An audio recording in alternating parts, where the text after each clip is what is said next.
కలలంటే నిద్రపోయిన తర్వాత వచ్చేవి కావు. కలలంటే కలలు అంటే నిద్ర లేకుండా చేసేవే నిజమైన కలలు. ఎదురు చూసేవాడికి అంతే లభిస్తుంది. ఎంతైతే ప్రయత్నం చేసేవాడు వెనక వదిలేసి వెళ్ళిపోతాడు.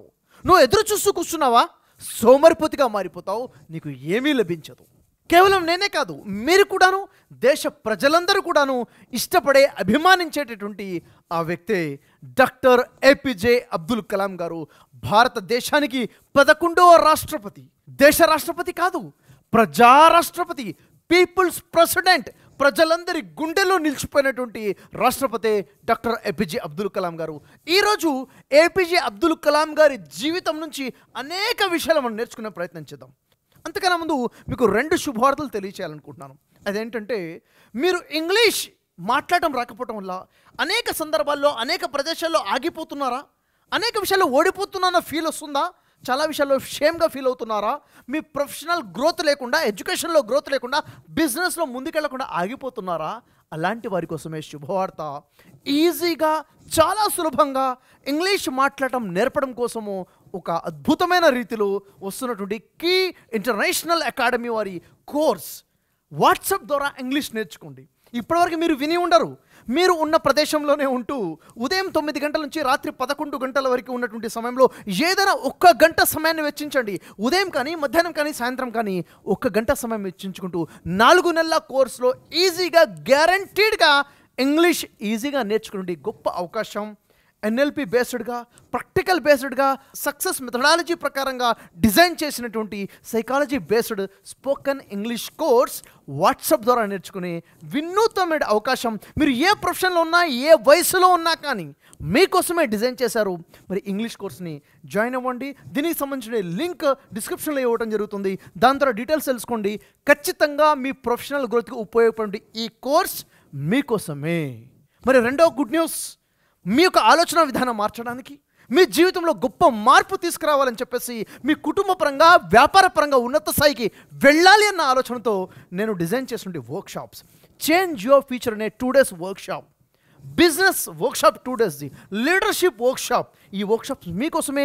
మీ లైఫ్లో గొప్ప ట్రాన్స్ఫార్మేషన్ తీసుకొచ్చే వర్క్షాప్. మరి గొప్ప శుభార్త ఏంటంటే, నిజంగానే మీరు మీ లైఫ్లో గొప్ప మార్పును కోరుకుంటున్నారా? మీకోసమే గొప్ప అవకాశం. November 13th and 14th Saturday మరియు Sunday 2 days residential workshop Ramoji film సిటీలో కండక్ట్ చేయడం జరుగుతుంది.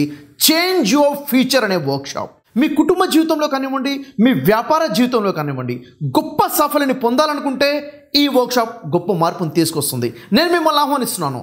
దీంట్లో మీరు ఇంట్రెస్టెడ్గా ఉంటే 9811220385కి కాంటాక్ట్ చేయండి. మరిన్ని వివరాలు తెలుసుకోండి. నేను మీకోసం ఎదురు చూస్తుంటాను. డాక్టర్ ఏపీజే అబ్దుల్ కలాం గారి జీవితం నుంచి మనం నేర్చుకునే అనేక లెసన్స్, మన జీవితంలో ఎలా ఉండాలి, ఆలోచన ఎలా ఉండాలి, నిర్ణయాలు ఎలా తీసుకోవాలి నేర్పేటి జీవితమే డాక్టర్ ఏపీజే అబ్దుల్ కలాం గారి జీవితం. ఒకసారి ఒక విద్యార్థి ఏపీజే అబ్దుల్ కలాం గారిని అడుగుతున్నారు, సార్ సక్సెస్ అవ్వాలంటే ఏం చేయాలి సార్ అని అడిగితే, ఏపీజే అబ్దుల్ కలాం గారు సక్సెస్ మంత్రా చెప్పారు. 4 points తెలియచేశారు. ఫస్ట్గా ఏపీజే అబ్దుల్ కలాం గారు ఏం చెప్పారో తెలుసా? జీవితంలో సక్సెస్ అవ్వాలంటే గ్రేట్ విజన్ ఉండాలి, గొప్ప లక్ష్యాన్ని పెట్టుకోవాలి అని చెప్పారు. గొప్ప లక్ష్యం ఉండటము మొదటి పాయింట్. చిన్న చిన్న లక్ష్యాలు పెట్టుకోవడం నేరం అని చెప్పారు ఏపీజే అబ్దుల్ కలాం గారు. డ్రీమ్ బిగ్, గొప్ప లక్ష్యాన్ని, ఉన్నత స్థాయిలో లక్ష్యాన్ని పెట్టుకోండి అన్నారు. రెండో స్టెప్ ఏంటంటే, ఏదైతే నువ్వు లక్ష్యాన్ని పెట్టుకున్నావో దానికి కావలసిన నాలెడ్జ్ని ఎక్వైర్ చేయి, దానికి సంబంధించిన నాలెడ్జ్ని గెయిన్ చేయి, తెలుసుకో ఏం చేయాలో ఏం చేయకూడదో. ఆ తర్వాత 3వ పాయింట్ వారు చెప్పారు, సక్సెస్ మంత్ర ఏంటంటే, ఏ లక్ష్యం అయితే నువ్వు పెట్టుకున్నావో దానికి కావాల్సినటువంటి పూర్తి హార్డ్ వర్క్ నువ్వు చేయి. ఎక్కడ కూడా నువ్వు చేసే ప్రయత్నంలో లోపం ఉండకూడదు, పూర్తి ప్రయత్నం చేయన్నారు. తర్వాత 4వ పాయింట్ వారు చెప్పింది, ఓటమిని అంగీకరించకు, నెవర్ గివ్ అప్, మధ్యలో వదిలిపెట్టబాకు, ఓటమిని నువ్వు అంగీకరించకుండా ప్రయత్నం చేయి, ఖచ్చితంగా నువ్వు సక్సెస్ అవుతావు. ఈ 4 points ఉన్న సక్సెస్ మంత్రాన్ని ఏపీజే అబ్దుల్ కలాం గారు తెలియజేశారు. మరి ఏపీజే అబ్దుల్ కలాం గారి జీవితాన్ని మనం స్టడీ చేస్తే అనేక విషయాలు నేర్చుకోవడం కోసం దొరుకుతుంటాయి. వారి జీవితం ద్వారా ఇచ్చిన మెసేజ్ ఒకటే, నువ్వు ఎలా జీవించాలంటే నీ జీవితం అయిపోయిన తర్వాత కూడా ప్రజలు నిన్ను గుర్తుపెట్టుకోవాలి, ఆ విధంగా నీ జీవితం ఉండాలని ఏపీజే అబ్దుల్ కలాం గారి యొక్క లైఫ్ యొక్క మెసేజ్. మరి ఏపీజే అబ్దుల్ కలాం గారు 1931 అక్టోబర్ 15న తమిళనాడులో ఉన్నటువంటి రామేశ్వరం అనే ప్రాంతంలో ఒక ముస్లిం కుటుంబంలో పుట్టడం జరిగింది. వారి నాన్నగారు జైనుల్ ఆబిదీన్. తను ఎక్కువగా ఏమీ చదువుకోలేదు, పడవ నడిపేవారు. వచ్చంటి కొంచెం ఆదాయంతోనే కుటుంబం గడుస్తూ ఉండేది.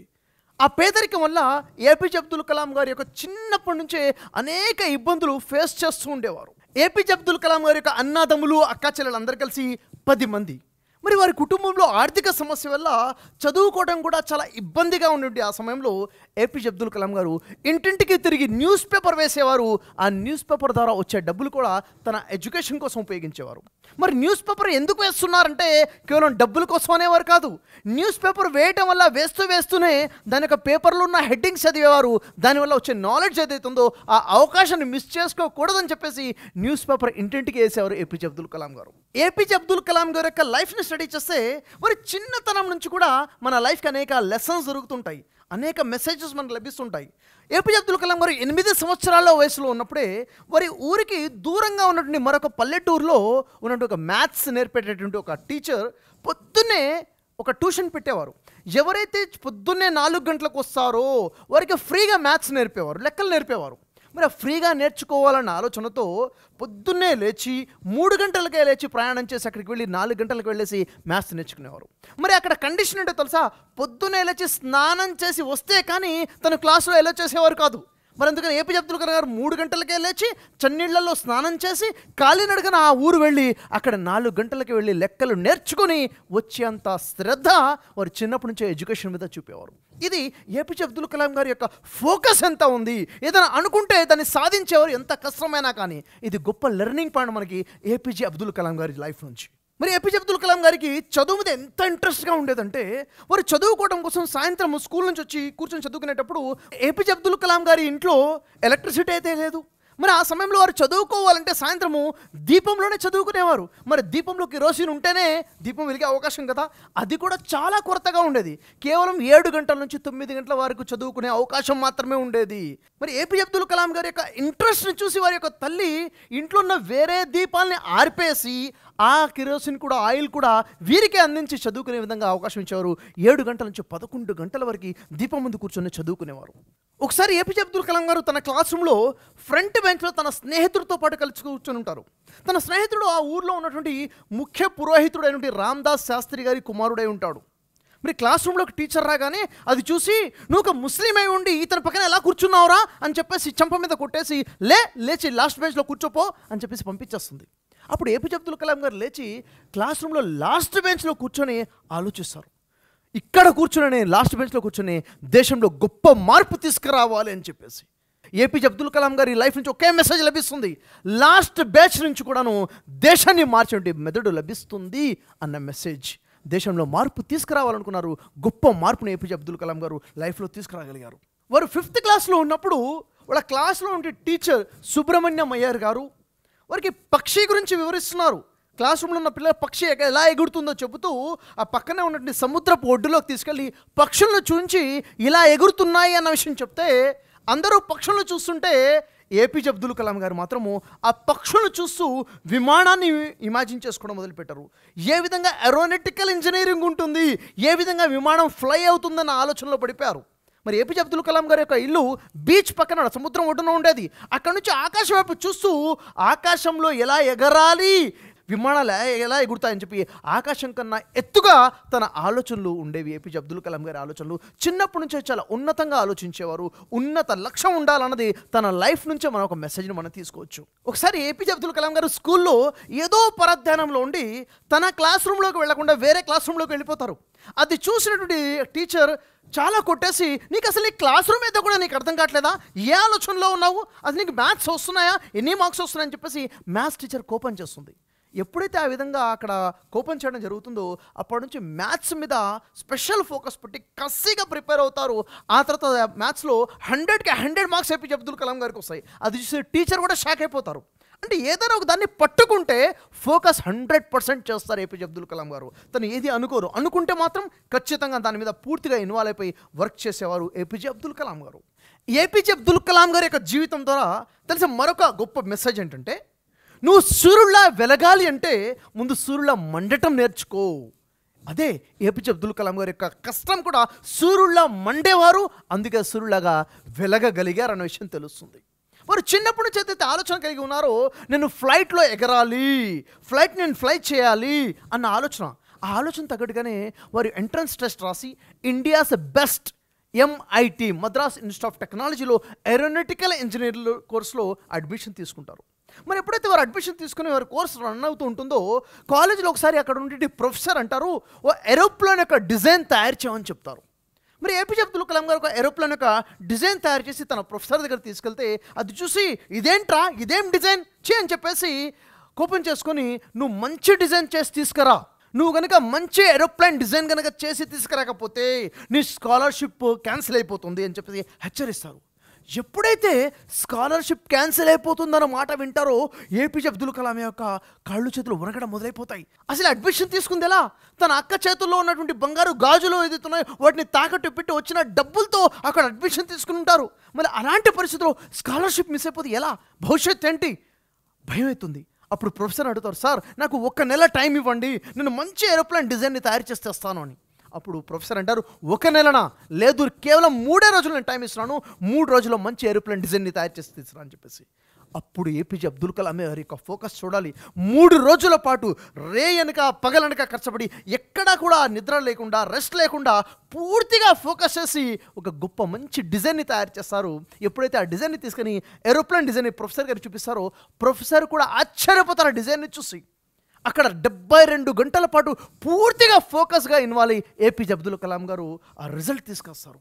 అది ఫోకస్. ఆ విధంగా మండేటటువంటి తత్వం ఉంది కాబట్టి అలా వెలిగేటటువంటి రిజల్ట్స్ APJ అబ్దుల్ కలాం గారి జీవితంలో మనకు కనిపిస్తుంటాయి. ఆ తర్వాత APJ అబ్దుల్ కలాం గారు చాలా సక్సెస్ఫుల్గా తనకు ఏరోనాటికల్ ఇంజనీరింగ్ కోర్స్ కంప్లీట్ చేసుకుంటారు. వారికి 2 ఇంటర్వ్యూస్ గొప్ప అవకాశాలు వస్తాయి.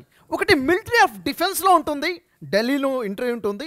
ఆ తర్వాత ఎయిర్ ఫోర్స్లో అవకాశం వస్తుంది, డెహ్రాడూన్లో ఇంటర్వ్యూ ఉంటుంది. మరి ఇంటర్వ్యూ అటెండ్ అవ్వడం కోసం ఢిల్లీ నుంచి ప్రయాణం చేసి డెహ్రాడూన్ వెళ్తారు. అక్కడ ఎయిర్ ఫోర్స్లో ఇంటర్వ్యూ అటెండ్ అవుతారు. మరి వారి లక్ష్యం ఏంటో మీకు క్లియర్గా తెలుసు, ఫ్లై అవ్వాలి, ఏరోనాటికల్లో ఉండాలి అని చెప్పేసి. మరి అక్కడికి వెళ్ళిన తర్వాత ఎయిర్ ఫోర్స్లో ఏదైతే ఇంటర్వ్యూ అటెండ్ అవుతారో అక్కడ చాలామంది ఇంటర్వ్యూ అటెండ్ అవ్వడం కోసం వచ్చి ఉంటారు.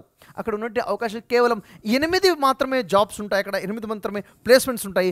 జరిగినటువంటి ఇంటర్వ్యూలో జరిగినటువంటి టెస్ట్లో APJ అబ్దుల్ కలాం గారికి 9th ప్లేస్ వస్తుంది. వారికి అవకాశం రాకుండా పోతుంది. మరి ఎప్పుడైతే తనకి ఎయిర్ ఫోర్స్లో జాబ్ రాలేదన్న విషయం తెలిసిపోతుందో, తనకి 9th ప్లేస్ వచ్చేసి జాబ్ మిస్ అయిపోయింది తెలిసిపోతుందో, అక్కడ డెహ్రాడూన్ నుంచి మళ్ళీ ఢిల్లీ ట్రావెల్ చేసి వచ్చి అక్కడ మిలిటరీ ఆఫ్ డిఫెన్స్లో ఇంటర్వ్యూ అటెండ్ అవుతారు. అక్కడ వారికి DRDOలో ప్లేస్మెంట్ వస్తుంది. అక్కడి నుంచి మొదలవుతుంది దేశాభివృద్ధి కోసం APJ అబ్దుల్ కలాం గారి యొక్క మొట్టమొదటి అడుగు. మరి అక్కడ ఉంటే వాళ్ళ యొక్క పెర్ఫార్మెన్స్ ద్వారా అతి త్వరలోనే ఎర్లీ ప్రమోషన్ వస్తుంది. వచ్చి విక్రమ్ సారాభాయ్ గారి యొక్క టీంలో జాయిన్ అయిపోతారు. ఎప్పుడైతే విక్రమ్ సారాభాయ్ గారు చాలా ఇన్స్పిరేషన్ పర్సన్, చాలా గొప్ప లీడర్షిప్ క్వాలిటీస్ ఉన్నటువంటి వ్యక్తి విక్రమ్ సారాభాయ్ గారు. మరి వారి టీంలో ఎప్పుడైతే APJ అబ్దుల్ కలాం గారు జాయిన్ అవుతారో అప్పుడు అక్కడ నుంచి ఒక స్పెషల్ ట్రైనింగ్ కోసము అమెరికాలో ఉన్నటువంటి నాసాకి వెళ్ళండి ఒక అవకాశం వస్తుంది.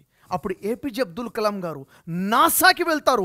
అక్కడ ఎప్పుడైతే special training APJ Abdul Kalam గారు వెళ్తారో అక్కడ నాసాలో ఉన్నటువంటి సీనియర్ మోస్ట్ సైంటిస్టులు APJ అబ్దుల్ కలాం గారిని చూసి వారి యొక్క ఇంటెలెక్చువాలిటీని, వాళ్ళ నుండి డెడికేషన్ని చూసి ఇంత గొప్ప ఇంటెలిజెంట్ ఉన్నటువంటి, ఇంత గొప్ప ఫాస్ట్ థింకర్ ఉన్నటువంటి ఈ వ్యక్తి మనకి కావాలి అనుకుంటారు. వారు ఆఫర్ ఇస్తారు APJ అబ్దుల్ కలాం గారితో, నువ్వు ఇక్కడే ఉండిపో, మేము మీకు అమెరికన్ సిటిజన్షిప్ ఇస్తాం, నాసాలో గొప్ప పొజిషన్ ఇస్తాం, నీకు ఇండియాలో ఏదైతే పేమెంట్ శాలరీ ఉందో దానికన్నా 5 రెట్లు 10 రెట్లు ఎక్కువగా నేను ఇస్తాం, హ్యాపీ లైఫ్ లీడ్ చేసే గొప్ప అవకాశం ఉందని మంచి ఆఫర్ ఇస్తారు. మరి APJ అబ్దుల్ కలాం గారు ఆలోచనలో పడిపోతారు. ఏం చేయాలి, ఏ నిర్ణయం తీసుకోవాలి? ఇక్కడ చూసుకుంటే చాలా గొప్ప డబ్బు ఉంది, అమెరికాలో ఉండొచ్చు, అమెరికాలో సిటిజన్షిప్ ఉండొచ్చు, లైఫ్ సెటిల్ అయిపోతుంది. మరొక వైపు చూస్తే దేశం కనిపిస్తుంది, దేశం కోసం సేవ చేయాలి. ఆ టైంలో APJ అబ్దుల్ కలాం గారు నిర్ణయం తీసుకుంటారు, నాకు కావాల్సింది నా వ్యక్తిగత సౌలభ్యాలు, నా వ్యక్తిగత లాభాలు, నాకు కావాల్సిన ఎంటర్టైన్మెంట్ లైఫ్ కాదు, నాకు నా దేశం కావాలని చెప్పేసి అక్కడ నిర్ణయం తీసుకొని ఆ గొప్ప అవకాశాన్ని కూడాను వదిలేసి తిరుగు ప్రయాణం భారతదేశానికి వస్తారు, దేశానికి సేవ చేయడం కోసం. ఇది భారతదేశం గురించి APJ అబ్దుల్ కలాం గారిలో ఉండే దేశభక్తికి నిదర్శనం. అదే నువ్వు దేశానికి ఏమి ఇచ్చావన్న కాన్సెప్ట్ ఇక్కడ అర్థమవుతుంది.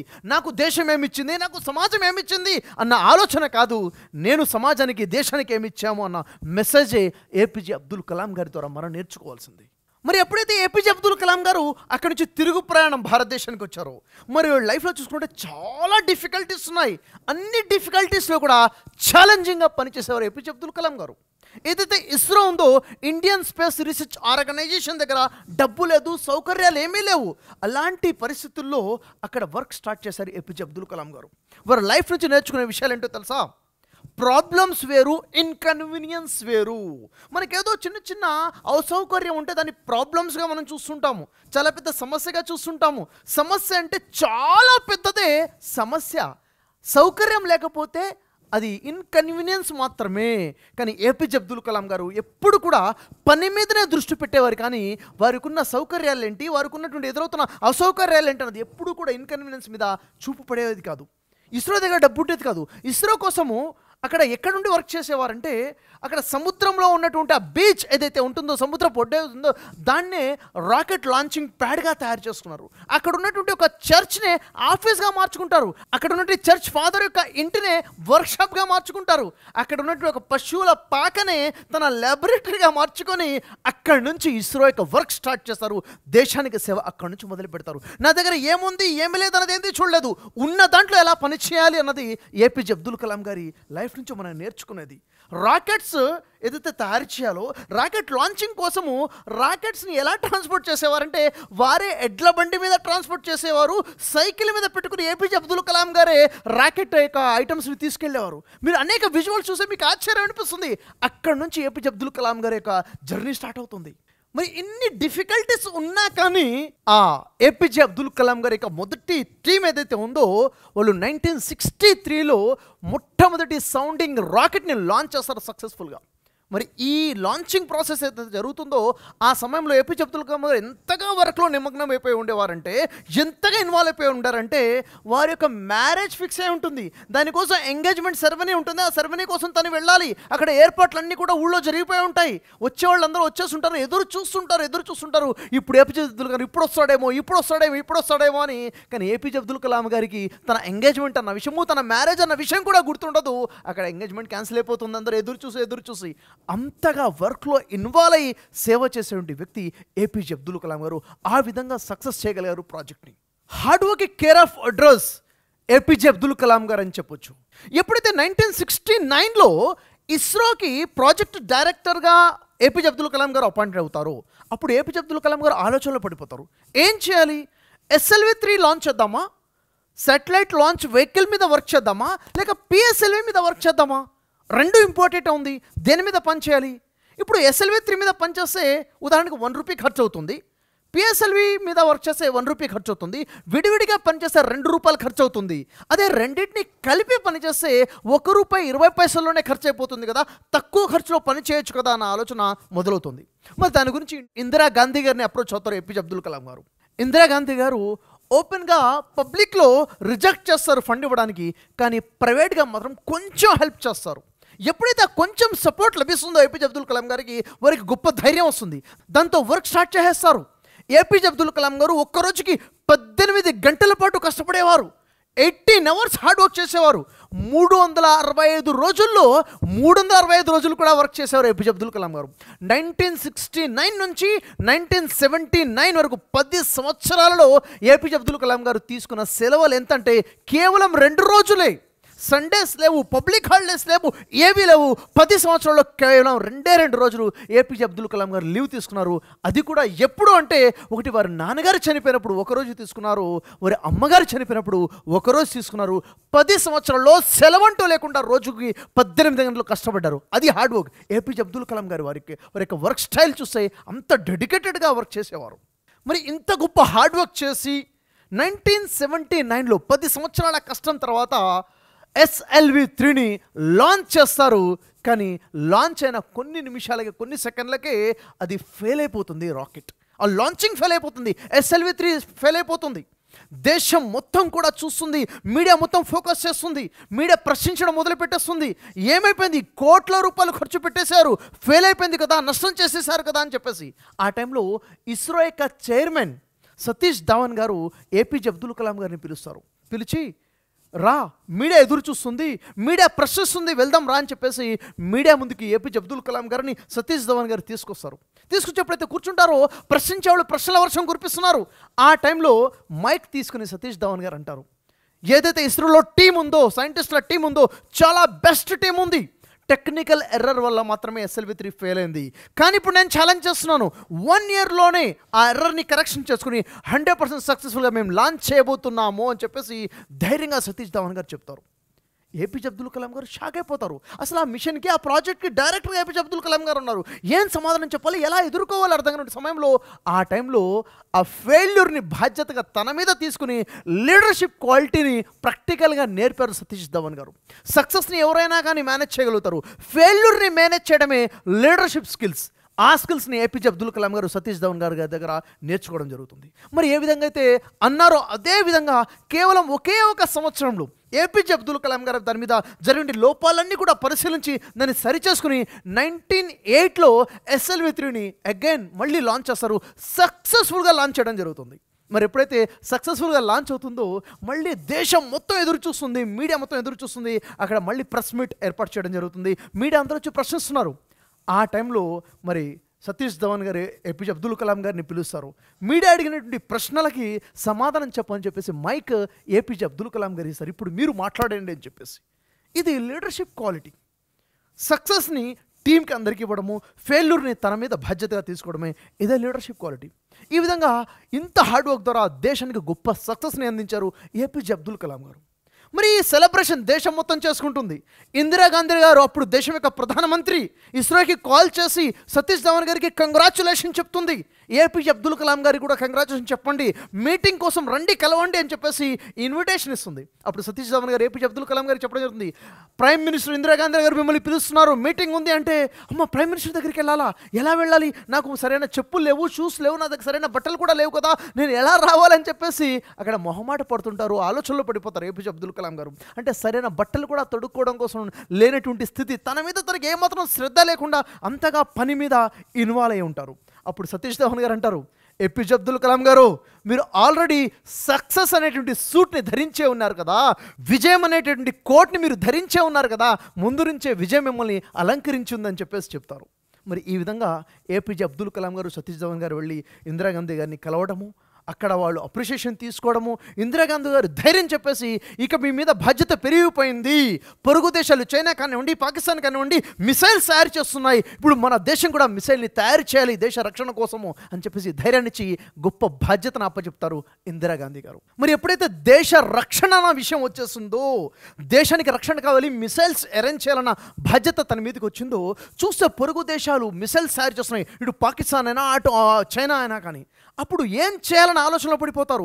మిసైల్స్ మీద మిసైల్స్ తయారు చేయబడుతున్నాయి, భారతదేశం ఏం చేయాలి ఆలోచనలో పడతారు, ఇమాజినేషన్లోకి వెళ్ళిపోతారు. మిసైల్ తయారు చేసి దాన్ని ధీటుగా నేనేం తయారు చేయాలి ఆలోచనలో ఇన్నోవేటివ్గా కొత్త తరహాలో మిసైల్ని తయారు చేస్తారు ఏపీజే అబ్దుల్ కలాం గారు. ఏంటా మిసైల్, ఇక్కడ నుంచి అటాక్ చేస్తే వెళ్ళి ఎక్కడ పడాలో అక్కడ పడిపోతుంది, కానీ ఎక్కడైతే అటాక్ చేసామో అక్కడి నుంచి వారు తప్పిపోతే ఎక్కడికి వెళ్ళాలో అక్కడికి వెళ్ళి అటాక్ చేయగలగాలి. అంటే మిసైల్ గైడెడ్ మిసైల్ కావాలి. అంటే ఇక్కడ నుంచి మనం షూట్ చేస్తే వెళ్ళి మిసైల్ ఎక్కడైతే పడాలో అక్కడే కాకుండా ఆ ఆబ్జెక్ట్ అక్కడి నుంచి జరిగితే మిసైల్ కూడా జరిగి దాన్ని అటాక్ చేయగలగాలి అన్న ఆలోచన చేసేసి ఇంటిగ్రేటెడ్ గైడెడ్ మిసైల్ని, ఆ మోడల్ని తయారు చేస్తారు ఏపీజే అబ్దుల్ కలాం గారు. గొప్ప ఇన్నోవేషన్ మిసైల్స్లో. దీనివల్ల ఈ ఇండియా యొక్క అచీవ్మెంట్ తారాస్థాయికి వెళ్తుంది. అక్కడి నుంచి ఏపీజే అబ్దుల్ కలాం గారు వెనక్కి తిరిగి చూడకుండా సక్సెస్ మీద సక్సెస్, విజయం మీద విజయం సాధించుకుంటూ వెళ్తారు. 1981లో ఏపీజే అబ్దుల్ కలాం గారికి పద్మభూషణ్ అవార్డు వస్తుంది. 1982లో డిఆర్డిఓకి డైరెక్టర్గా అపాయింట్ అవుతారు. డిఫెన్స్కి ఇన్ఛార్జ్గా, చీఫ్ ఇన్ఛార్జ్గా అపాయింట్ అవుతారు. 1985లో త్రిశూల్ మిసైల్ని అరేంజ్ చేస్తారు, పృథ్వీ మిసైల్ని తయారు చేస్తారు, ఆకాశ్ మిసైల్ని తయారు చేస్తారు, నాగ్ మిసైల్ని తయారు చేస్తారు. చివరికి అనేక ప్రయత్నాల తర్వాత అగ్ని మిసైల్ని కూడా తయారు చేస్తారు. ఈ విధంగా చూసుకుంటే అనేక మిసైల్స్ని భారతదేశానికి తయారు చేసి పెడతారు ఏపీజే అబ్దుల్ కలాం గారు. ఆ తర్వాత ఏపీజే అబ్దుల్ కలాం గారి యొక్క సక్సెస్లో అతిపెద్ద సక్సెస్గా మనం చెప్పుకోవాలనుకుంటే 2017లో 104 శాటిలైట్లని ఒకే ఒక రాకెట్ ద్వారా లాంచ్ చేసి అద్భుతాన్ని సృష్టిస్తారు. ప్రపంచం మొత్తం కూడా ఆశ్చర్యపోయే విధంగా దేశానికి గౌరవాన్ని తెచ్చి పెడతారు. ఈ టైంలో ప్రపంచంలో ఉండే అగ్ర దేశాలు సైతము భారతదేశానికి వచ్చేసి రిక్వెస్ట్ చేసే పొజిషన్కి వచ్చేస్తారు. మా శాటిలైట్ని కూడా పంపించండి, మా శాటిలైట్ కోసం అవకాశం ఇవ్వండి అని చెప్పేసి ఒకేసారి 104 శాటిలైట్లు ఒకే రాకెట్ ద్వారా పంపించడం అంటే ఇది మామూలు విషయం కాదు. అంత గొప్ప మేధావితత్వంతో వర్క్ చేసేవారు ఏపీజే అబ్దుల్ కలాం గారు. చీపెస్ట్ ప్రైస్లో, అతి తక్కువ ఖర్చులో బెస్ట్ ప్రైస్తో ఎలా వర్క్ చేయాలో ప్రపంచానికి నేర్పినటువంటి వ్యక్తి ఏపీజే అబ్దుల్ కలాం గారు. ఎక్కడి నుంచి ప్రయాణం మొదలైంది? 1979లో ఉన్న దృశ్యాన్ని గుర్తు చేసుకోండి. ఆ టైంలో ఫండ్ కావాలి అంటే ఎలాంటి సౌకర్యాలు లేవు, ఎలాంటి సిచ్యువేషన్ లేదు. సైకిల్ మీద రాకెట్ తీసుకెళ్ళి పనిచేసే ఆ పరిస్థితి, పశువుల పాకని లైబ్రరీగా తయారు చేసిన స్థితి నుంచి ఈరోజు ప్రపంచ దేశాలు సైతము భారతదేశం వైపు చూసే విధంగా ఈ సక్సెస్, ఇది ఏపీజే అబ్దుల్ కలాం గారి యొక్క లైఫ్లో నుంచి మనం నేర్చుకునే గొప్ప గొప్ప విషయాలు, వారి యొక్క అచీవ్మెంట్స్. ఆ తర్వాత 1993లో పిఎస్ఎల్విని కూడా సక్సెస్ఫుల్గా లాంచ్ చేస్తారు. అది కూడాను పర్ కిలోమీటర్ కేవలం 10 రూపీస్ కాస్ట్తో. ఇది ప్రపంచం ఆశ్చర్యపోయే ఉండే రిజల్ట్. మరి ఆ సమయంలో ప్రపంచం మొత్తం కూడా న్యూక్లియర్ బాంబ్ చర్చలు నడుస్తున్నాయి. ఒక దేశం మరో దేశాన్ని భయపెట్టే పరిస్థితులు వస్తున్నాయి. అణు బాంబు అమెరికా కూడా భారతదేశాన్ని భయపెట్టడం మొదలుపెట్టింది. అలాంటి తరుణంలో పెద్ద బాధ్యత ఏపీజే అబ్దుల్ కలాం గారి యొక్క భుజస్కంధాల మీదకి వస్తుంది. ఒక భారతీయుడు ఆలోచించడం మొదలుపెట్టారు. ఒక అమెరికా భారతదేశాన్ని హెచ్చరిస్తుంది, వార్నింగ్స్ వస్తుంది అణు బాంబు గురించి. ఏం చేయాలి? ఆ బాధ్యతని స్వీకరిస్తారు. వారు చేసినటువంటి విధానాన్ని చూసి ఆశ్చర్యం అనిపిస్తుంది. ఏపీజే అబ్దుల్ కలాం గారు వారి యొక్క అణు బాంబు కోసం, న్యూక్లియర్ బాంబు కోసం వారు చేసినటువంటి స్ట్రాటజీ 3 స్టెప్స్లో డివైడ్ చేసి వర్క్ చేస్తారు. చూడండి, ఆశ్చర్యం అనిపిస్తుంది చూస్తుంటే. మొదటిది, ఎంతమంది అయితే వారితో పాటు ఉన్నటువంటి సైంటిస్టులు అందరూ ఉన్నారో ఆ సైంటిస్టులందరూ కూడా చేసినటువంటి ప్రయోగంలో వాళ్ళందరూ కూడా మిలిటరీ యూనిఫామ్ వేసుకొని ఆర్మీలా కనపడే విధంగా వాళ్ళు వేషం వేసుకుంటారు, యూనిఫామ్ని ధరిస్తారు. ఎందుకని? వాళ్ళు ఎప్పుడైతే అక్కడ వర్క్ చేస్తుంటారో శాటిలైట్ ద్వారా చూసినా కానీ వీళ్ళు చేసే పని బయటపడకూడదు. ఏదో ఇండియన్ ఆర్మీలే, ఏదో కొంత టీం ఉందిలే, వాళ్ళు ఏదో మిలిటరీ అని చెప్పేసి ఇగ్నోర్ చేయాలి అని చెప్పేసి సైంటిస్టులందరూ కూడా మిలిటరీ యూనిఫామ్లోకి వచ్చేస్తుంటారు. మొదటిది. ఆ తర్వాత రెండో స్టెప్ ఏంటంటే, వారు ఎలా వర్క్ చేసేవాళ్ళు? ఒక శాటిలైట్ టైంకి ఇంకో శాటిలైట్ టైంకి మధ్యలో ఉన్నటువంటి టైంలో వర్క్ చేసేవారు. శాటిలైట్ దృష్టిలో పడకూడదు. ఒక శాటిలైట్ వచ్చేసి వెళ్ళిపోయే లోపల వేరే శాటిలైట్ వచ్చే లోపల మధ్య టైం ఉంటుందో ఆ టైంలో వర్క్ స్టార్ట్ చేసేసేవారు. ఈ విధంగా ఇన్ బిట్వీన్ ద శాటిలైట్ టైంలో వర్క్ చేయడం మొదలుపెట్టేవారు.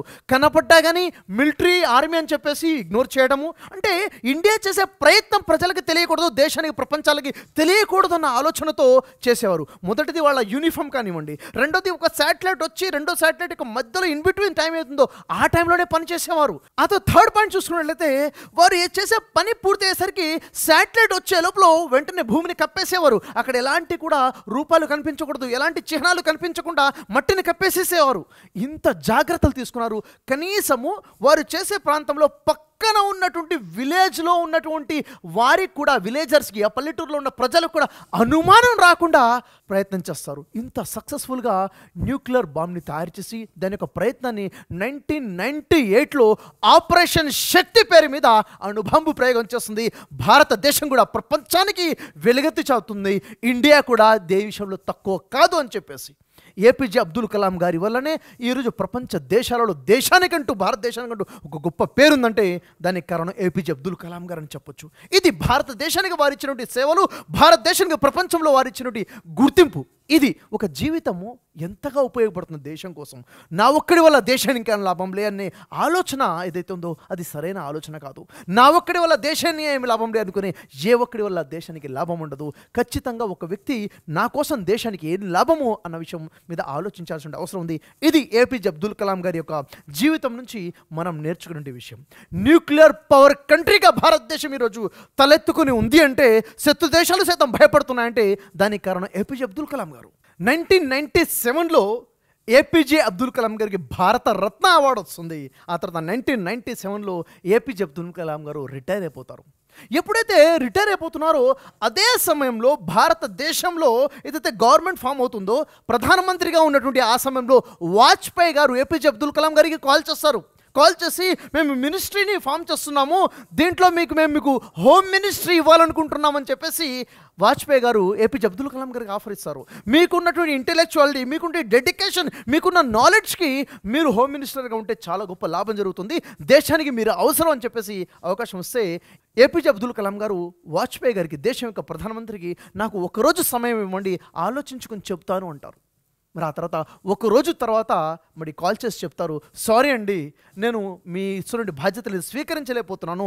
ఎందుకంటే దేశంలో భవిష్యత్తులో రాబోతున్న కొత్త జనరేషన్ని తయారు చేయాలి, భారతదేశాన్ని లీడర్ కంట్రీగా, నాయకత్వ దేశంగా ప్రపంచ దేశాలకు తయారు చేయాలంటే యువత మీద నేను పని చేయాలనుకుంటున్నానని చెప్పేసి కాలేజెస్లో టీచింగ్ స్టార్ట్ చేస్తానని చెప్పేసి అక్కడ నుంచి తమిళనాడుకి వెళ్ళి అక్కడ ఉన్నటువంటి అన్నమలై యూనివర్సిటీలో జాయిన్ అవుతారు. అక్కడ నుంచి తన టీచింగ్ అనే ప్రొఫెషన్ని స్టార్ట్ చేస్తారు. ఆ తర్వాత ఒక 3 సంవత్సరాల తర్వాత 2002లో ఎప్పుడైతే భారతదేశానికి రాష్ట్రపతిని ఎన్నుకోవాలి, రాష్ట్రపతి కావాలి అన్నటువంటి సమయం వస్తుందో అప్పుడు 1, 2, 3, 4 పేర్ల ప్రపోజల్ వస్తుంది. ఆ ప్రపోజల్ నుంచి ఏపీజే అబ్దుల్ కలాం గారి పేరు ఫస్ట్ ప్రయారిటీలో వస్తుంది. అప్పుడు వాజ్పేయి గారు మళ్ళీ ఏపీజే అబ్దుల్ కలాం గారికి కాల్ చేస్తారు. ఎప్పుడైతే కాల్ వస్తుందో రింగ్ అవుతుంది, కానీ ఫోన్ లేపడం జరగడం లేదు. ఏపీజే అబ్దుల్ కలాం గారు అక్కడ యూనివర్సిటీలో క్లాస్ చెప్తున్నారు. చాలాసేపటి నుంచి కాల్స్ వస్తున్నాయి, పిఎం ఆఫీస్ నుంచి, ప్రైమ్ మినిస్టర్ ఆఫీస్ నుంచి. అక్కడ వైస్ ఛాన్సలర్ తీసుకుని పరిగెత్తుకుంటూ వచ్చేసి అక్కడ ఏపీజే అబ్దుల్ కలాం గారు అంటారు, సార్ మీకోసం ప్రైమ్ మినిస్టర్ నుంచి కాల్స్ వస్తున్నాయి అని చెప్తే అప్పుడు ఏపీజే అబ్దుల్ కలాం గారు వచ్చేసి కాల్ మాట్లాడతారు. అప్పుడు వాజ్పేయి గారు అంటారు, నేను మీతో మాట్లాడాలనుకుంటున్నాను అని చెప్పేసి అప్పుడు చెప్పే విషయం ఏంటంటే, గతంలో మీరు నేను చెప్పిన విషయాన్ని రిజెక్ట్ చేశారు, కానీ ఇప్పుడు తప్పకుండా మీరు యాక్సెప్ట్ చేయాల్సిందే, ఏంటో చెప్పండి అంటే అంటారు, మేము మీ పేరుని దేశానికి రాష్ట్రపతిగా నియమించాము, రాష్ట్రపతిగా మిమ్మల్ని తీసుకోవాలనుకుంటున్నాము అని చెప్పేసి రిక్వెస్ట్ చేస్తారు. ఈసారి మీరు నో అని చెప్పదు, తప్పకుండా యాక్సెప్ట్ చేయాలి అన్నప్పుడు ఏపీజే అబ్దుల్ కలాం గారు అంటారు, నాకు 1 గంట సమయం ఇవ్వండి, నేను ఆలోచించుకుని సమాధానం చెప్తాను అంటారు. 1 గంట ఆలోచించుకున్నప్పుడు కాల్ చేసి యాక్సెప్ట్ చేస్తారు దేశానికి రాష్ట్రపతిగా బాధ్యతలు స్వీకరించడం కోసం. మరి ఎప్పుడైతే ఏపీజే అబ్దుల్ కలాం గారు రాష్ట్రపతిగా పదవి స్వీకరణ చేసేటువంటి సమయం వస్తుందో, పదవిని స్వీకరించే ఆ సమయంలో ఆ సెలబ్రేషన్ ఏదైతే ఉంటుందో దానికి ప్రైమ్ మినిస్టర్ గారు చెప్తారు, ఎవరిని మేము చీఫ్ గెస్ట్గా ఆహ్వానించాలి, మీ తరపు నుంచి గెస్ట్లుగా ఇంకెవరిని ఆహ్వానించాలంటే ఏపీజే అబ్దుల్ కలాం గారు అంటారు, మరి మీరు ఎవరినైతే ఆహ్వానించాలో ఆహ్వానించుంటారు కదా, నా తరపు నుంచి ఒక 2 ఆహ్వానించండి, నా యొక్క స్నేహితులు, నా తరపు నుంచి వాళ్ళు గెస్ట్గా ఉంటారు. ఎవరు వారు అంటే ఒక చెప్పులు కుట్టేట ఒక వ్యక్తి పేరు చెప్తారు. అతను నా చెప్పులు చాలాసార్లు కుట్టాడు, ఎన్నిసార్లు తెగిపోయినా కానీ నా చెప్పు పడేయకుండా దానికి పనికొచ్చే విధంగా అనేక సార్లు కుట్టి నాకు సహాయం చేసిన వ్యక్తి, అతను నేను మర్చిపోలేను, అతన్ని గెస్ట్గా పిలవండి అని చెప్తారు. అతను పదవి స్వీకరిస్తుంది. ఏ పదవి? దేశానికి రాష్ట్రపతి. ఎవరిని గుర్తు చేసుకున్నారు? తన చెప్పు తెగిపోతే పదే పదే కుట్టింటి వ్యక్తిని గుర్తు చేసుకున్నారు. అది వ్యక్తిత్వం. ఎంత గొప్ప స్థాయికి వెళ్ళినా కానీ ఎక్కడి నుంచి వచ్చామన్న విషయాన్ని మర్చిపోకూడదు. ఆ తర్వాత రెండో వ్యక్తి పేరు చెప్తారు. ఒక చిన్న ధాబా నడిపెట్టి, ఒక చిన్న హోటల్ ధాబా నడిపెట్టి ఒక వ్యక్తి పేరు చెప్తారు. అతను నాకు రొట్టెలు తయారు చేసి తినిపించేవాడు, అప్పుడప్పుడు 1-2 రొట్టెలు ఎక్కువగా ఇచ్చేవాడు, నా ఆకలి తీర్చేవాడు, అతన్ని కూడా గెస్ట్గా పిలవండి అని చెప్తారు. ఇది ఏపీజే అబ్దుల్ కలాం యొక్క ఒక వ్యక్తిత్వం మనకి ఇక్కడ అర్థమవుతుంది. ఆ తర్వాత ఎప్పుడైతే వారు రాష్ట్రపతి భవన్లోకి ఎంటర్ అవుతారో, ఎవరైనా ఒక రాష్ట్రపతి భవన్లోకి వస్తున్నాడంటే ఎలా వస్తాడు? ఒక 2-3 లారీలతో సామాన్ తీసుకొని వస్తాడు. మరి పదవి అయిపోయిన బయటికి వెళ్తున్నాడంటే 10-20 లారీల సామాన్తో బయటికి వెళ్తారు. ఇది సర్వసాధారణంగా జరుగుతుంది. కానీ ఏపీజే అబ్దుల్ కలాం గారు రాష్ట్రపతి భవన్లోకి అడుగు పెట్టేటప్పుడు కేవలం 2 ట్రంకు పెట్టెలు తీసుకుని లోపలికి వచ్చారు. మరి వారి పదవి అయిపోయిన తర్వాత బయటికి వెళ్ళేటప్పుడు అవే 2 ట్రంకు పెట్టెలు తీసుకొని బయటికి వెళ్ళడం జరిగింది. ఇది ఏపీజే అబ్దుల్ కలాం యొక్క జీవితంలో అణువున మనం అనేక విషయాలు మనం నేర్చుకోవచ్చు. మరి ఏపీజే అబ్దుల్ కలాం గారు చివరికి వారు సంపాదించుకున్న ఆస్తి ఏంటయ్యా అంటే, వారి దగ్గర ఉన్న ఆస్తి ఏంటంటే, వారి దగ్గర ఉండే 2500 పుస్తకాలు వారి ఆస్తి. ఆ తర్వాత వారి ఆస్తి ఏంటంటే, వారి చేతికి పెట్టినటువంటి వ్రిస్ట్ వాచ్ ఏదైతే ఉందో అది అతని యొక్క ఆస్తి. మరి అతను ఏపీజే అబ్దుల్ కలాం గారి దగ్గర ఒక ల్యాప్టాప్ ఉండేది వారి ఆస్తిగా. ఆ తర్వాత ఏపీజే అబ్దుల్ కలాం గారి దగ్గర 6 షర్ట్స్ ఉండేవి, 6 చొక్కాలు. ఆ 6 చొక్కాలో 3 చొక్కాలు DRDO వారు ఇచ్చినవే. తర్వాత 4 ప్యాంట్లు ఉండేవి, దాంట్లో 2 DRDO వారు ఇచ్చినటువంటివి. ఆ తర్వాత 3 సూట్స్ ఉండేవి, 1 జత షూస్ ఉండేవి. ఆ తర్వాత వీటికి మించి 40 డాక్టరేట్లు ఉండేవి ఏపీజే అబ్దుల్ కలాం గారి ఆస్తి. కానీ ఏపీజే అబ్దుల్ కలాం గారు ఎప్పుడు కూడాను PhD చేయలేదు, మెడికల్ డాక్టర్ చేయలేదు, డాక్టరేట్ ఎప్పుడు చదవలేదు. కానీ 40 డాక్టరేట్లు ఏపీజే అబ్దుల్ కలాం గారిని వరించి ఉన్నాయి. వారు ఏ యూనివర్సిటీకి వెళ్ళినా కానీ, విజిట్ చేసినా కానీ ఆ యూనివర్సిటీ తరపు నుంచి వారు డాక్టరేట్ ఇచ్చేసేవారు. ఏపీజే అబ్దుల్ కలాం గారికి అనేక డాక్టర్స్ ఇవ్వడం జరిగింది. ఏ యూనివర్సిటీకి వెళ్ళినా కానీ వారు డాక్టరేట్ గౌరవార్థకంగా ఇచ్చేవారు. పద్మభూషణ్ అని చెప్పేసి, పద్మవిభూషణ్ అని చెప్పేసి, భారత్ రత్న అని చెప్పేసి, వీర్ సర్కార్ అని చెప్పేసి, రామోజన్ అవార్డు అని చెప్పేసి లెక్కలేనని అవార్డులు వారిని వరించున్నాయి. అది ఏపీజే అబ్దుల్ కలాం గారి యొక్క జీవితంలో వారు సంపాదించినటువంటి ఆస్తి. వారు ఏపీజే అబ్దుల్ కలాం గారు ఎప్పుడైతే రాజ్భవన్లో ఉన్నారో, 5 సంవత్సరాల పాటు రాష్ట్రపతిగా ఎప్పుడైతే వారు ఉన్నారో, అదే సమయంలో వారి సొంత తమ్ముడి యొక్క కుమారుడు ఢిల్లీలోనే ఉండేవాడు. అక్కడ చదువుకునేటప్పుడు ఏదో ఒక ప్రాంతంలో రూమ్ తీసుకుని ఉండేవాడు తప్ప వారిని తీసుకొచ్చి రాజ్భవన్లో ఉంచేటువంటి ఆలోచన ఏపీజే అబ్దుల్ కలాం గారు చేయలేదు. ఒకసారి వారి యొక్క కుటుంబ సభ్యులందరినీ కూడా ఆహ్వానిస్తారు రాష్ట్రపతి భవన్కి. ఎప్పుడైతే రాష్ట్రపతి భవన్కి ఆహ్వానిస్తారో వారి యొక్క అన్నదమ్ములు, అక్క చెళ్ళు 10 మంది, దాదాపు 20-25 మంది అందరూ కలిసి రావడం జరుగుతుంది. వారం రోజులు వారు రాష్ట్రపతి భవన్లో స్టే చేస్తారు. మరి ఏపీజే అబ్దుల్ కలాం గారు అప్పుడు ఏం చేశారో తెలుసా? వారు వచ్చిన కాడ నుంచి పొయ్యేంతవరకు ఏమేమి ఖర్చు అవుతుందో ప్రతి ఖర్చు కూడా రాసి పెట్టారు. చివరికి టీ తాగుతే అయ్యే ఖర్చు కూడా రాసి పెట్టారు, భోజనానికి అయ్యే ఖర్చు రాసి పెట్టారు, ఎక్కడికైనా ట్రావెల్ అవుతుంటే ట్రావెల్ చేసే ఖర్చు మొత్తం రాసి పెట్టేసేసారు. చివరికి అయిన ఖర్చు మొత్తం చూసి తన శాలరీలో నుంచి పే చేసి అంటారు, రాష్ట్రపతి భవన్ అనేది కేవలం రాష్ట్రపతి కోసమే తప్ప కుటుంబ సభ్యుల కోసం కాదు, ఇది వాడుకోవడం నా కోసం సమంజసం కాదని చెప్పేసి ఇంత ఖచ్చితంగా ఉండేటువంటి వ్యక్తి ఏకైక రాష్ట్రపతి, భారతదేశానికి రోల్ మోడల్. అందుకే పీపుల్స్ ప్రెసిడెంట్ అంటారు. రోల్ మోడల్ రాష్ట్రపతి ఎవరు ఉన్నారంటే ఏపీజే అబ్దుల్ కలాం గారు. డాక్టర్ ఏపీజే అబ్దుల్ కలాం గారి జీవితంలో వినమ్రత మనం చూడొచ్చు, వారిలో ఉన్న సింప్లిసిటీ మనం చూడొచ్చు.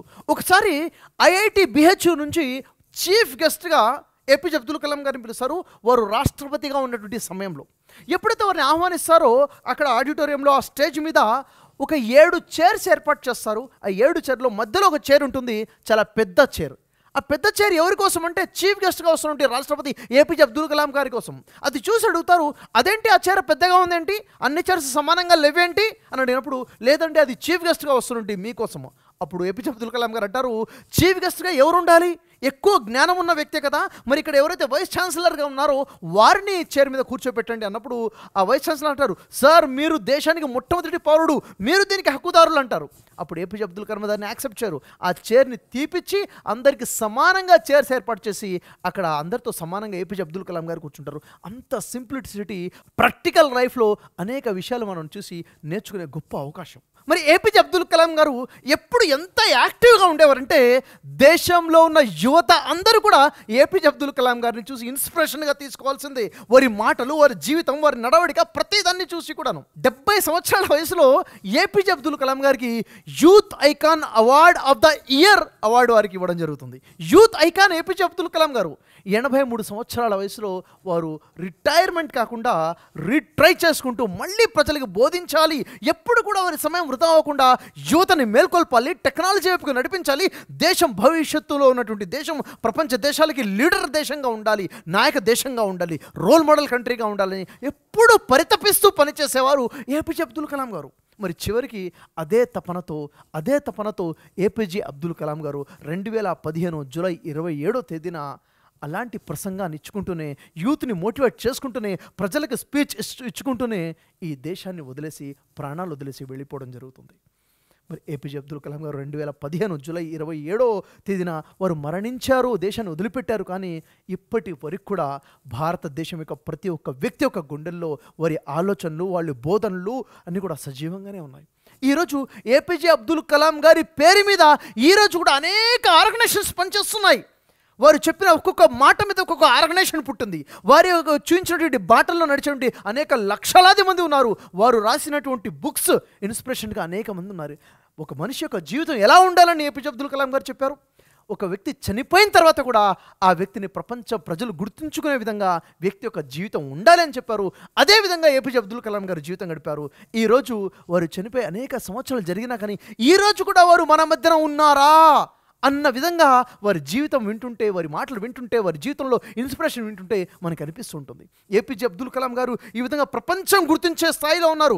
ఏపీజే అబ్దుల్ కలాం గారి పేరు వచ్చిందంటే ప్రపంచం ఇప్పుడు కూడా దేశం యొక్క గొప్పతనాన్ని గుర్తు చేసుకునే స్థాయిలో వారి యొక్క జీవితం ఉంది. స్విట్జర్లాండ్ కంట్రీ ఏదైతే సైన్స్ అండ్ టెక్నాలజీలో, సైన్స్ రీసెర్చ్లో చాలా ముందంజలో ఉంటుందో, ఆ స్విట్జర్లాండ్ కంట్రీలో ఎప్పుడైతే ఏపీజే అబ్దుల్ కలాం గారు ఆ దేశాన్ని విజిట్ చేశారో May 26 ఆ డేట్ని సైన్స్ డేగా ప్రకటించేసేసింది. అంత గొప్ప వ్యక్తి ఏపీజే అబ్దుల్ కలాం గారు. అదే యుఎన్ఓ ఏపీజే అబ్దుల్ కలాం గారు ఒక డేట్ ఆఫ్ బర్త్ ఏదైతే ఉందో ఆ డేట్ని వరల్డ్స్ స్టూడెంట్స్ డేగా ప్రకటించింది. ఈ విధంగా చెప్పుకుంటూ వెళ్తే ఏపీజే అబ్దుల్ కలాం గారి జీవితంలో నేర్చుకోవాల్సిన విషయాలు అనేక వందల వేల విషయాలు ఉన్నాయి మన జీవితానికి ఇన్స్పిరేషన్గా తీసుకుని సక్సెస్ అవ్వడం కోసం. చివరిగా ఒకే ఒక మాట, ఈరోజు ప్రపంచ దేశాలన్నీ కూడా భారతదేశానికి ఇంత గొప్ప గౌరవాన్ని ఇస్తున్నాయంటే, భారతదేశం ఇంత గొప్ప గుర్తింపు ప్రపంచంలో ఉందంటే కారణం డాక్టర్ ఏపీజే అబ్దుల్ కలాం గారు అని చెప్పొచ్చు. డాక్టర్ ఏపీజే అబ్దుల్ కలాం గారు ఇచ్చినటువంటి స్టేట్మెంట్, ఉన్నతమైన కలలు కనండి, పెద్ద పెద్ద కలలు కనండి, డ్రీమ్ బిగ్. చిన్న చిన్న లక్ష్యాలు పెట్టుకోవడము నేరము అని చెప్పారు. ఒక మనిషి యొక్క లక్ష్యం ఎలా ఉండాలి, విజన్ ఎలా ఉండాలి, ఎలా ఆలోచించాలి, పాజిటివ్ దృక్పథం ఎలా ఉండాలి, దేశం కోసం మనం ఎలా నిలబడాలి, ఇలాంటి ఆలోచన విధానాన్ని యువతకు అందించాలన్న ఆలోచనతోనే అనేక వర్క్షాప్స్ నేను డిజైన్ చేశాను. చేంజ్ యువర్ ఫ్యూచర్ అనే 2 days వర్క్షాప్, లీడర్షిప్ అనే వర్క్షాప్, బిజినెస్ అనే వర్క్షాప్, అదేవిధంగా ఆన్లైన్లో అనేక వర్క్షాప్స్ అందుబాటులో ఉన్నాయి. వీటన్నిటిని కూడా మనం తీసుకుని నేను దేశానికి బలంగా మారాలన్న ఆలోచనతో ప్రతి ఒక్కళ్ళు కూడా ముందడుగు వేయాలని నేను అందరినీ ఆహ్వానిస్తున్నాను. జై హింద్.